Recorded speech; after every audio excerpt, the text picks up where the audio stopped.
Hello दोस्तों, welcome to A plus academy. दोस्तों, आज मैं आप लोग को बताऊंगा कि आखिर भारत की इंटरनल सिक्योरिटी क्या है। दोस्तों, कोई भी देश यदि अपने अंदर की सुरक्षा का प्रावधान करता है तो वह भारत की इंटरनल सिक्योरिटी कहलाती है। ठीक है दोस्तों। अब इंटरनल मतलब जैसे अपने देश के अंदर की जो सीमा होती है, जहाँ पे शांति व्यवस्था बनाई जाती है, और इसके लिए दोस्तों पुलिस होती है, जो आपको दिख रहा है फिगर में। एक पुलिस होती है जो क्षेत्रीय पुलिस होती है, और उस पुलिस की मदद करने के लिए केंद्रीय सशस्त्र पुलिस बलों द्वारा उनका मदद किया जाता है। ठीक है, केंद्रीय सशस्त्र पुलिस बलों द्वारा। इसका उत्तरदायित्व जो होता है दोस्तों, वो गृह मंत्रालय देखता है। कहीं कहीं पे तो गृह मंत्रालय को ही रक्षा मंत्रालय भी कहा जाता है। लेकिन बाह्य सिक्योरिटी की बात करें तो बाह्य सिक्योरिटी की जिम्मेदारी जो होती है वो रक्षा मंत्रालय की होती है। किसकी होती है? रक्षा मंत्रालय की। क्या आपको पता है रक्षा मंत्रालय जैसे जो सेना आते हैं, ठीक है, जो हमारी सेना है, जो हमारी आर्मी है, वो हमारे देश के बाह्य मामलों से सुरक्षा प्रदान करती है, और आंतरिक मामलों से जो सुरक्षा प्रदान करते हैं वो हमारा गृह मंत्रालय है। ठीक है दोस्तों। गृह मंत्रालय जो इस समय हमारे अमित शाह हैं, और मिनिस्ट्री ऑफ डिफेंस रक्षा मंत्रालय हमारा।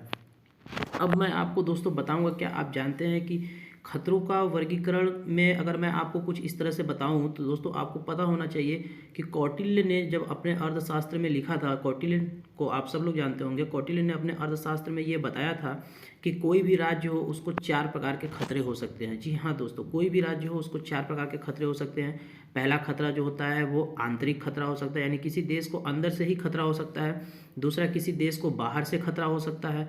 और तीसरा, आंतरिक सहायता प्राप्त बाह्य, मतलब अंदर से अगर कोई बाहर के दुश्मनों को मदद कर रहा हो तब खतरा हो सकता है, या फिर बाहर से कोई अंदर के लोगों की मदद कर रहा हो तब खतरा हो सकता है। ठीक है दोस्तों। इसके अलावा अगर मैं दोस्तों आप लोगों से बात करूं तो भारत में जो इंटरनल सिक्योरिटी है उसकी मुख्य चुनौतियां क्या क्या हैं। आपको पता होना चाहिए कि आखिर ऐसी कौन सी चुनौतियां हैं जिससे भारत सरकार हमेशा से लड़ती रही है। तो सबसे पहला जो दोस्तों आता है वो तो आता है आतंकवाद, भीतरी प्रदेशों में फैलता आतंकवाद, यानी जो हमारे प्रदेश हैं उसके अंदर जो आतंकवाद का तेजी से बढ़ावा हुआ है वो सबसे मुख्य चुनौतियों में आता है। दूसरा आता है दोस्तों जम्मू कश्मीर। जम्मू कश्मीर, ये देखिए आपको मैप दिखाई दे रहा होगा, पूरा का पूरा जम्मू कश्मीर में उग्रवाद जो तेजी से बढ़ा है वो भी एक मुख्य चुनौतियों के रूप में उभरा है। ठीक है दोस्तों। तीसरा जो हम लोग बात करते हैं दोस्तों, यानी उग्रवाद, जो जम्मू कश्मीर का उग्रवाद था काफ़ी ही ज़्यादा, मतलब इस समय मुख्य चुनौतियों का मामला बना हुआ है, साथ में आतंकवाद। और इसके अलावा अगर मैं आपसे बात करूं तो जो पूर्वोत्तर राज्यों में विद्रोह हुए, यानी भारत की आज़ादी के बाद जो पूर्वोत्तर राज्यों में विद्रोह हुए, वो भी एक महत्वपूर्ण चुनौतियों के रूप में इस समय यानी वर्तमान स्थिति में भी लगातार बना हुआ है। उसके अलावा अगर चौथे की बात करें तो वामपंथी उग्रवादियों की वजह से भी आज हमारे देश को तमाम प्रकार की चुनौतियों का सामना करना पड़ रहा है। ठीक है दोस्तों। इसके अलावा संगठित अपराध, आतंकवाद, गठजोड़, मतलब जो संगठित अपराध, जो संगठन बना के कुछ लोग जो कर रहे हैं, उसके अलावा जो आतंकवादियों के साथ जो इनका गठजोड़ हो गया है, ये सब भी हमारे देश में अराजकता फैला रही हैं, मुख्य चुनौतियों का कारण बनी हुई हैं। ठीक है दोस्तों। इसके अलावा अगर मैं आपसे बात करूं तो सांप्रदायिकता, यानी सांप्रदायिकता नामक एक ऐसी दुर्व्यवस्था हो चुकी है देश में, जो हमारे देश में मुख्य चुनौती, यानी इंटरनल, मतलब ये सारे की सारी चुनौतियां जो हैं वो हमारे देश के अंदर एक मुख्य चुनौतियों के रूप में उभरते हुए आ रहे हैं, जिससे हमारी सरकार निरंतर लगातार लड़ती जा रही है और निरंतर कठोर कदम उठाती जा रही है। ठीक है। तो सांप्रदायिकता का जहर जो है दोस्तों वो इतना ज़्यादा फैल चुका है हमारे समाज में, जिससे कि निकलना अब बहुत ही मुश्किल लग रहा है, लेकिन फिर भी बहुत कठोर कदम उठाए जाने इसके लिए आवश्यक है। इसके बाद अगला मैं बात करूं तो जातीय तनाव। जी हाँ, जातियों को जिस प्रकार से लेकर के आप देखिए, जातियों में राजनीतिक तनाव इतना ज़्यादा फैल चुका है, जाति को लेकर के राजनीति हो रही है, जातियों में जागरूकता बढ़ चुकी है, मतलब अपने जाति को सर्वश्रेष्ठ बनाने में जो आजकल तनाव की भावना उत्पन्न हो गई है, वो भी कहीं ना कहीं एक इंटरनल सिक्योरिटी की सबसे बड़ी समस्या उत्पन्न हो रही है। इसके अलावा बात करें तो क्षेत्रवाद एवं अंतर राज्य विवाद। जी हाँ, क्षेत्रवाद एवं अंतर राज्य, मतलब जो दो राज्यों के बीच में किसी चीज़ को लेकर विवाद हो गया, जैसे भूमि को लेकर विवाद हो गया या जल को लेकर विवाद हो गया। इसके अलावा क्षेत्रवाद, यानी जो राज्यों का अपना क्षेत्र है उसको लेकर के विवाद हो गया। तो ये सब भी एक इंटरनल सिक्योरिटी का समस्या बना हुआ है। इसके अलावा बात करें जो सबसे इस समय 21वीं सदी का जो सबसे बेहतरीन समस्या है, या कह सकते हैं जो सबसे मुख्य चुनौती है, वो है दोस्तों साइबर अपराध। जी हाँ दोस्तों, साइबर अपराध एवं साइबर सुरक्षा, यानी साइबर सुरक्षा आज के देश में सिर्फ भारत के लिए ही नहीं, बिल्कुल समस्त वर्ल्ड में ये साइबर नामक जो अपराध है वो काफ़ी तेज़ी से प्रगति कर रहा है और ये सारे देशों के लिए एक इंटरनल सिक्योरिटी का मामला बना हुआ है। इसके अलावा बात करें दोस्तों सीमा प्रबंधन, यानी जो अपनी जो सीमा जो है, जो लाइन ऑफ क्रॉस है सबका, जो भी देशों का है, जिन जिन देशों का है सभी के लिए। और भारत में तो सीमा प्रबंधन की समस्या हमेशा से ही बनी हुई है, क्योंकि भारत कई पड़ोसी देशों के साथ घिरा हुआ भी है। इसके अलावा बात करें तटीय सुरक्षा, जब से 26/11 का हमला हुआ मुंबई में, जब से क्रॉस करके आए दोस्तों 26/11 का हमला, मुंबई का हमला कौन नहीं जानता, सारे लोग जानते हैं। तो तटीय सुरक्षा पे काफ़ी सरकार द्वारा बल दिया जा रहा है और जो भी हमला मुंबई वगैरह में होता है, अक्सर ही आतंकवादी जो भी होते हैं वो तटीय इलाकों से ही होके आते हैं, मतलब जल धाराओं का प्रयोग करके या फिर उस मार्ग का यूज़ करके वो सीमा में प्रवेश करते हैं और अपने आतंकवादी हमलों को अंजाम दे देते हैं।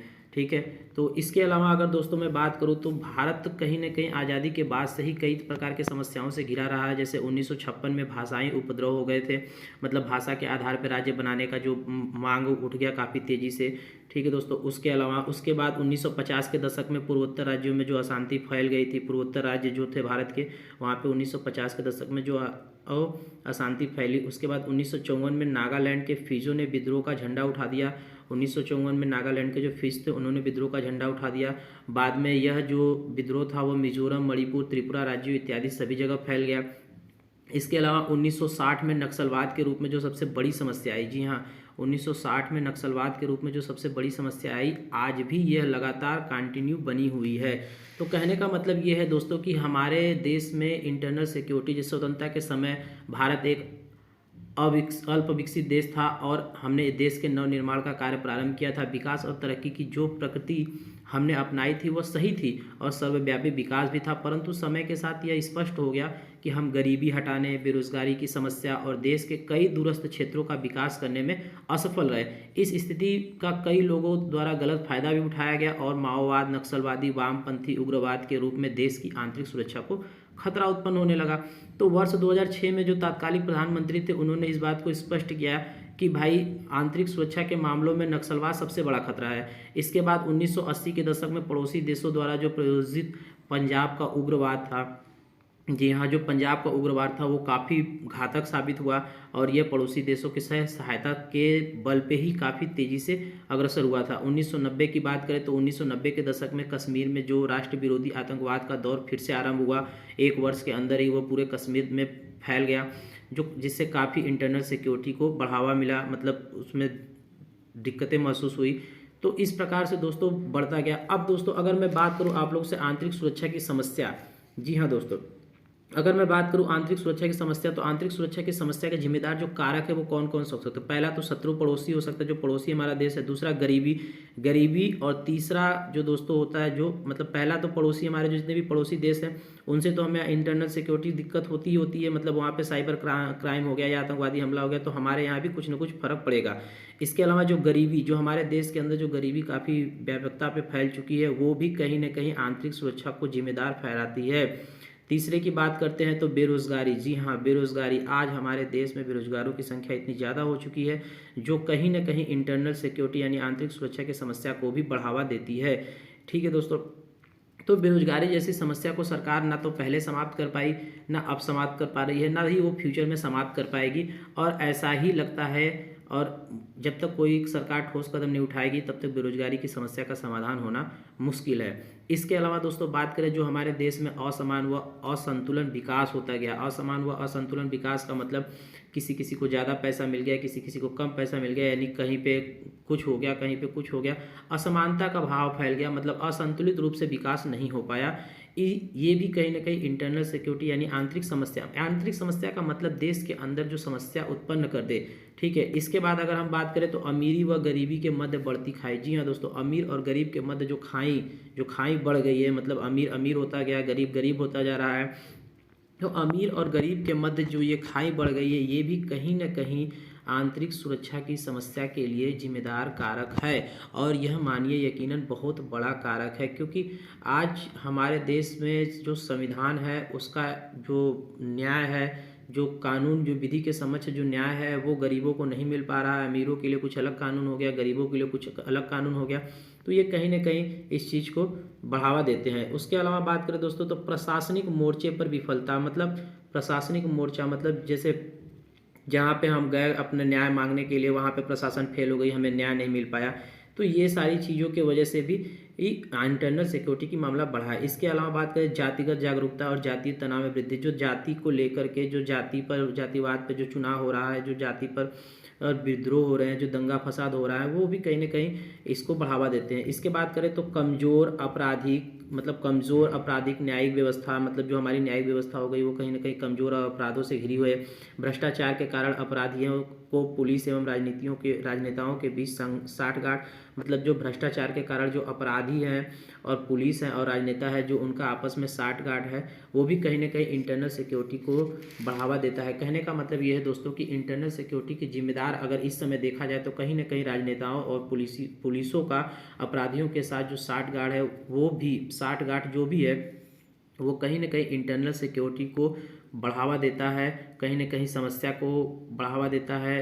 ठीक है दोस्तों, तो कहने का मतलब ये दोस्तों कि इस प्रकार भारत में इंटरनल सिक्योरिटी की मुख्य चुनौतियां कौन कौन सी थी आपको पता चल गया, और इसके जिम्मेदार कारक कौन कौन से, आखिर ये इंटरनल सिक्योरिटी क्यों ये समस्या का कारण बनती जा रही है, इसके जिम्मेदार कारक कौन कौन से हैं, ये भी आपको मैंने बता दिया।